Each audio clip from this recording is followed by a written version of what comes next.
Terror in Dallas as a gunman opens fire on an ICE processing facility, killing one and seriously injuring two more. I have the latest on the search for answers. Plus, a federal judge tells the DOJ to zip it on social media about the Luigi Mangione case, threatening fines if they keep posting things she says could poison the jury pool. And one of the station groups still refusing to air Jimmy Kimmel is speaking out. I'll tell you what they said about his non-apology. Those stories and more today, Thursday, September 25th. I'm Caitlin Becker, and this is the New York Postcast. I'm going to get to the Dallas ICE shooting a little later in the podcast. A motive is still under investigation, but anti-ICE rhetoric is now part of that equation. But first, I want to talk about a case with a motive we know a bit more about. The case against Luigi Mangione. Well, at least one of his three cases. Mangione is accused of assassinating United Healthcare CEO Brian Thompson, possibly over his anger at denied insurance payments. Well, the Manhattan judge overseeing his federal case on that charge is furious that DOJ staffers can't seem to shut up about it. Judge Margaret Garrett says social media posts from two high-ranking staffers in the Department of Justice, quote, appeared to be in direct violation of rules against publicity that could taint a jury pool. The judge warned that additional rule breaking at the DOJ could lead to fines for the department's leadership. The ruling mentioned an X post by DOJ spokesman Chad Gilmartin referencing a clip of President Trump saying that Mangione, quote, shot someone in the back as clear as you're looking at me. Now, Gilmartin, in the since deleted post, said that the president was absolutely right. That same post was reposted by the chief of staff to Deputy Attorney General Todd Blanche. Now, I'm sure you see the issue here. The video does show Thompson getting shot, to quote the president, clear as you're looking at me, but whether the shooter was Mangione is up to a jury. Now to Nepo babies at the UN. Make it make sense. Violet Affleck, daughter of Ben Affleck and Jennifer Garner, delivered an address to the United Nations about the importance of mask mandates to prevent a new surge of COVID-19. The Yale University freshman and youth advocate spoke from behind a KN95 mask as part of an initiative called Healthy Indoor Air, a global call to action.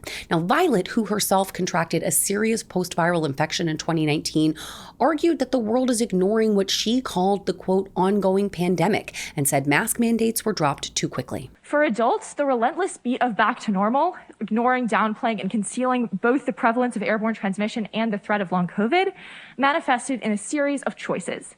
Young people lacked both real choice in the matter and information about what was being chosen for us. Nexstar Media Group, one of the station groups who preempted Jimmy Kimmel's return this week, is breaking their silence. The company said in a statement yesterday that they will continue to block Kimmel's show from their stations after the late-night host's emotional non-apology, but added that they're having, quote, productive discussions with executives at the Walt Disney Company with a focus on ensuring the program reflects and respects the diverse interests of the communities we serve. Nexstar owns 33 ABC affiliate stations across the country. Sinclair, a similar station group, also preempted Kimmel on their 36 ABC stations. Together, the two groups make up about a quarter of ABC's national household reach. Now, as of Wednesday night, Sinclair had yet to follow up with more info about their long-term plans after Kimmel's return. An anti-ICE gunman opened fire on an immigration processing facility in Dallas on Wednesday, killing one and injuring two others before turning the gun on himself. The body of 29-year-old Joshua Jahn was found on a rooftop across from the scene, and near his body was ammunition with the words anti-ICE scrawled on it. While authorities believe, based on the message on those bullets, that John's targets were agents, his victims were migrants who were being transported into the facility at the time. Now, the shooter's brother told NBC News that he didn't believe that Joshua was, quote, politically interested and said he didn't have strong feelings about ICE. But the anti-ICE climate in the country and the inscriptions on his ammunition have others questioning that. President Trump posted in part, quote, I'm calling on all Democrats to stop this rhetoric against ICE and America's law enforcement. Texas Senator Ted Cruz begged politicians to stop what he called demonizing ICE, while Homeland Security Secretary Kristi Noem said the Dallas incident, quote, must serve as a wake-up call to the far left. New York Post senior reporter Chris Nisi has been digging into all of this, and he joins me now. Chris, let's start with what happened yesterday. What was the facility? Where was the shooter? What do authorities say happened? So, Caitlin, the shooting took place in the early morning hours at the Dallas field office for U.S. Immigration and Customs Enforcement, better known as ICE. It's primarily an office building for rank and file ICE employees performing administrative tasks. think desks, cubicles, coffee machines, and the like. But the facility also contains a processing center for illegal immigrants who've been arrested and are being booked into ICE custody.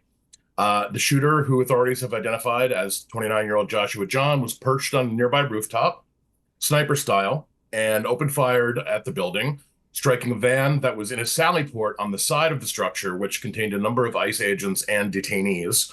3 of the detainees were struck, killing 1 and critically injuring 2 others before Jahn took his own life. Now, Chris, let's talk a little bit about the political climate. Immigration is, of course, a hot button issue, and I had mentioned what some on the right are saying. Meanwhile, California Governor Gavin Newsom called ICE the, quote, private domestic army of an authoritarian government. Is all of this rhetoric leading to more acts of violence? So I'm hesitant to draw a straight line between specific rhetoric and acts of violence. However, there has been a prolonged pattern, particularly during the Trump administration's immigration crackdown, where elected officials on the left are using rather strong and arguably at times over-the-top language about immigration agents and agencies. For instance, throwing around comparisons to Nazis, to the Gestapo or the KGB. With this kind of continuous drumbeat, conservatives have started coming out and telling these officials, many of whom are members of Congress, to dial down the rhetoric before more unhinged people with access to guns decide that an act of violence is the only solution.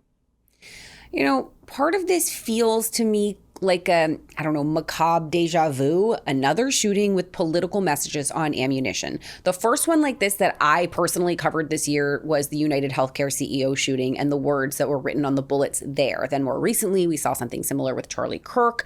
Is this becoming, I guess for lack of a better word, a trend?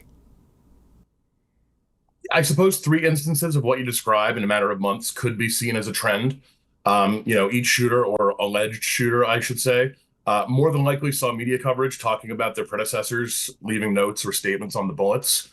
So it's certainly not far-fetched to think that they were inspired to do the same, knowing the attention that it would bring them. Copycatism isn't uncommon with violent criminals, especially murderers. But it seems that with each of these cases, the messages seem to get a little bit more muddled as they progressed. From Luigi Mangione's direct references to the healthcare industry on his alleged bullets, to Tyler Robinson basically writing memes on his allegedly, and now Joshua Jahn just writing the words anti-ICE on his. So if it is a trend, it may be at the point of diminishing returns at this point. And hopefully one we're not going to continue to talk about. I feel like all we have been talking about recently is just one shooting after another. Chris Nisi, thank you so much for staying on top of this. Thanks, Caitlin. Have you ever wanted to drink the tears of your enemy? Well, a freshman New York congressman apparently does, and he's doing it straight up with a twist. Democratic Rep. Josh Riley invested in a DC-based distillery that sells politically branded spirits like Fascist Tears Vodka and Dissent Gin. The company, Republic Restoratives Distillery, also uses the tagline, quote, "We prefer our ice crushed," like ice the frozen water and ice the immigrations and customs enforcement. Get it? Seems like not so great timing for that one. Riley represents a New York district that stretches from the Hudson Valley west to Binghamton. And according to his financial disclosures, he owns between $1,000 and $15,000 worth of shares in this company. The liquor maker was co-founded by a former chief of staff to Congresswoman Gabby Giffords, and the distillery, based in Northeast D.C., a few miles from the White House, was founded in 2016 and claims to be, quote, the largest crowd-funded distillery in U.S. history. Don't we all drink to forget about politics, or is that just me? Moving on here. Now, this story is going to, unfortunately, make your blood boil. An elderly man working as an usher at a rap concert in Kansas City is recovering from a massive beating at the hands of a teenage fan. Thomas Schlange was working the NBA Youngboy concert at the T-Mobile Center this week when he asked a teen to move for the most reasonable reason you can think of. He wasn't sitting in his assigned seat. This happens all the time. We've all seen it. Ultimately, you just get up and you move to the right seat. No harm, no foul. Well, not this time.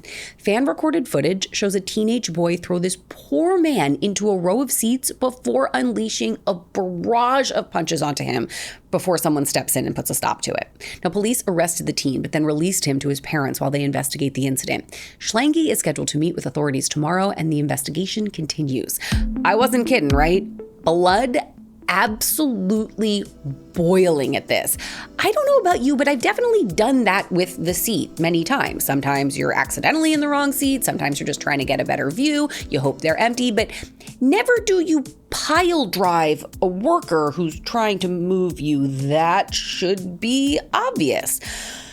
Oh, I digress. Friends, do me a solid before you head out. Like and follow the New York Postcast wherever you get your podcasts and on YouTube. I would greatly appreciate it. And to keep getting your news fixed, head on over to the New York Post in print or online, and I'll see you tomorrow.